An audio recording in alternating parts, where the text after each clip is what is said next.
네, 강사님, 이렇게 3D 모델링 프로그램에서 만든 형상이 그대로 만들어지긴 어렵잖아요. 어떤 방법이 있을까요? 네, 사실 모델링된 형상을 100% 그대로 가공할 수는 없습니다. 가공이 가능하다고 하더라도 금형을 통해 형상을 실체화할 수 있는 기술적 방법이 없는 것이죠. 그래서 3D 모델링 프로그램에서 모델링된 형상을 이용해서 금형을 제작할 수 있도록 모델링 형상을 분할하여 금형을 제작하고 제조 공정에 따라 제품을 생산하게 되는 것입니다. 네, 파트를 그대로 출력했을 때와 또 분할 출력했을 때의 차이점이 있나요? 네, 차이가 있습니다. 적층 방식으로 출력이 되는 모든 3D 프린터는 형상을 제대로 출력하기 위해서 지지대라는 것을 생성하는데 이 지지대를 제대로 제거할 수 없는 형상의 경우에 파트를 분할해서 출력하기도 합니다.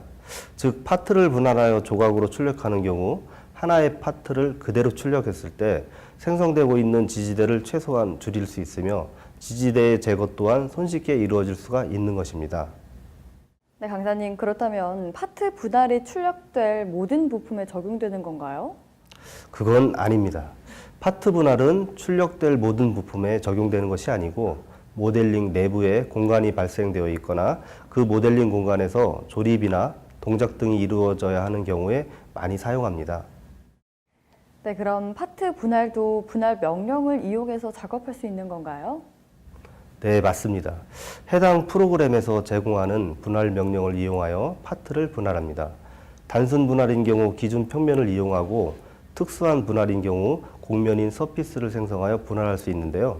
기준 평면 분할은 처음 모델링을 위한 스케치 드로잉을 시작할 때 사용한 평면을 기준으로 파트를 분할할 때 위치한 기준 평면으로 파트를 분할합니다.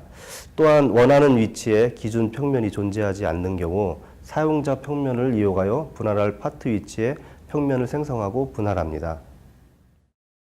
분할된 파트는 분할 파트 저장 기능을 이용하여 분할된 파트 조각을 각각의 부품 파일로 별도로 저장하고 저장된 부품 조각을 3D 프린터 슬라이싱 프로그램에서 사용할 수 있는 STL 형식의 파일 형식으로 저장하기도 합니다.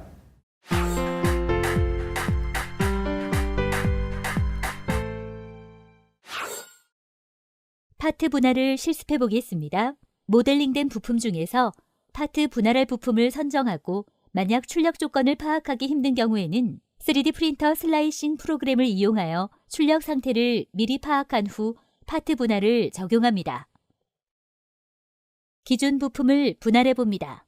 기준 부품 같은 경우 외부 형상에 많은 모델링 요소가 존재하고 있고 내부 또한 열려있는 상태이기 때문에 모델링한 형상 그대로 출력하게 되면 지지대 제거 및 표면 처리에 많은 문제점이 있으므로 분할 기능을 이용하여 분할하여 출력하도록 합니다.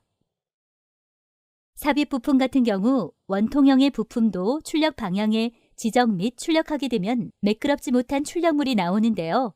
파트 분할 기능을 이용하여 분할 후 각각 출력하여 결과물을 붙여서 하나의 파트를 완성할 수 있습니다.